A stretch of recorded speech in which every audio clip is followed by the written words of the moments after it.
Assalamualaikum warahmatullahi wabarakatuh. Perkenalkan, nama saya Adelianta Nabila dari kelas 10 IPS 2. Di sini saya akan menjelaskan sedikit tentang fungsi dan peran sosiologi. Fungsi dan peran sosiologi. Bagian A. Hakikat manusia sebagai makhluk individual dan sosial. Manusia sebagai makhluk individual. Kata individu mempunyai makna yang berbeda dengan individualisme dan individualis. Individualisme adalah paham yang mementingkan hak perseorangan di samping kepentingan masyarakat atau negara, sedangkan individualis adalah sikap yang mementingkan diri sendiri. Kata individu dalam konsep manusia menunjukkan bahwa manusia adalah makhluk yang otonom.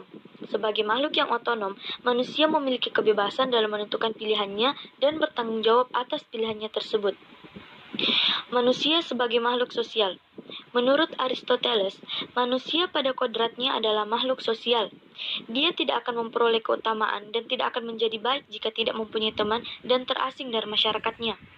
Demikian halnya bahwa sesungguhnya manusia tidak akan dapat hidup sendiri tanpa kehadiran orang lain.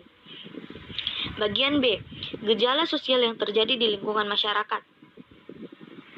Masyarakat menurut Paul B. Harton merupakan kumpulan manusia yang relatif mandiri, hidup bersama-sama dalam waktu yang cukup lama, tinggal di suatu wilayah tertentu, mempunyai kebudayaan sama, serta melakukan sebagian besar kegiatan di dalam kelompok manusia tersebut. Di dalam masyarakat, menurut Cathy S. Stolley, orang-orang saling berinteraksi dan berbagi budaya yang sama. Dalam proses ini, berbagai gejala sosial akan terjadi. Pengertian gejala sosial. Gejala sosial adalah peristiwa-peristiwa yang terjadi di antara dan oleh manusia, baik secara individu maupun secara kelompok. Menurut Durkheim, gejala sosial harus dipahami sebagai fakta objektif di luar kehidupan subjektif individu. Gejala sosial antara lain mencakup gejala ekonomi, gejala politik, gejala budaya, dan gejala moral. Contoh gejala sosial antara lain adalah kemiskinan, kejahatan, perang, kewirausahaan, dan persamaan gender. Bentuk dan jenis gejala sosial. Gejala-gejala sosial menurut Pitirim A. Sorokin dapat dikelompokkan dalam berbagai jenis, di antaranya adalah sebagai berikut. A. Gejala sosial religius, misalnya perayaan panen padi. B. Gejala sosial ekonomi, misalnya gejala menurunnya pertumbuhan ekonomi dan meningkatnya pengangguran. C. Gejala sosial politik, misalnya terjadinya praktik politik uang untuk memenangkan pemilu. D. Gejala sosial hukum, misalnya ketidakdisiplinan pengendara sepeda motor di jalan raya. Berdasarkan tingkatannya, menurut Norman Blakey, ada tingkatan gejala sosial, yaitu A. Gejala sosial mikro, terjadi pada individu-individu dalam kehidupan sosial sehari-hari. B. Gejala sosial meso, terjadi pada organisasi masyarakat, massa, dan gerakan sosial. C. Gejala sosial makro, terjadi dalam entitas sosial yang lebih besar. Bagian C. Fungsi dan peran sosiologi dalam mengkaji gejala sosial di masyarakat. Istilah sosiologi pertama kali digunakan oleh Auguste Comte pada tahun 1798 sampai 1859. Comte menyatakan bahwa sosiologi adalah ilmu tentang gejala sosial yang tunduk pada hukum alam dan tidak berubah-ubah. Halnya dengan Pitirim A. Sorokin menyatakan bahwa sosiologi mempelajari hukum dan pengaruh timbal balik antara aneka macam gejala-gejala sosial. Fakta sosial adalah pola-pola atau sistem yang mempengaruhi cara manusia bertindak, berpikir, dan merasa. Fakta sosial tersebut berada di luar individu. Fakta sosial mempunyai kekuatan memaksa dan mengendalikan individu tersebut. Sosiologi dan pengetahuan umum. Sosiologi memiliki perbedaan dengan pengetahuan umum pada dua hal penting, yaitu A. Para sosiolog menggunakan imajinasi sosial. Ketika melihat rutinitas kehidupan sehari-hari, para sosiolog melihat lewat cara pandang yang berbeda. Bagian B. Para sosiolog melihat bukti-bukti dari suatu isu sebelum membuat kesimpulan.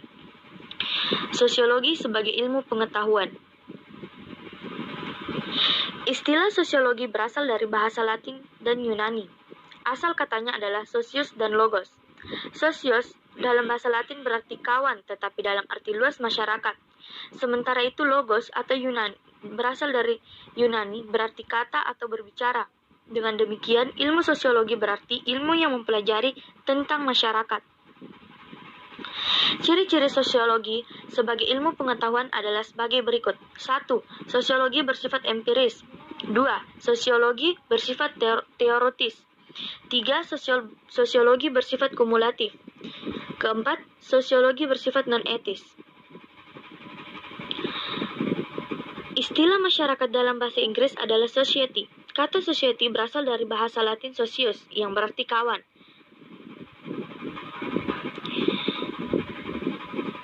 Selo Somarjan mengatakan bahwa masyarakat adalah orang-orang yang hidup bersama dan menghasilkan kebudayaan. J.L. Gillin dan J.P. Gillin mengatakan bahwa masyarakat adalah kelompok manusia yang terbesar. Dalam mempelajari masyarakat sebagai objek kajian, sosiologi memfokuskan studinya pada hal-hal berikut. A. Hubungan timbal balik antara manusia satu dan manusia lainnya. B. Hubungan antar individu dan kelompok. C. Hubungan antara kelompok yang satu dan kelompok yang lainnya. Dan D. Proses yang timbul dari hubungan-hubungan tersebut dalam masyarakat. Ada juga beberapa unsur yang terkandung dalam istilah masyarakat. Unsur tersebut yaitu 1. Sejumlah manusia yang hidup bersama dalam waktu yang relatif lama.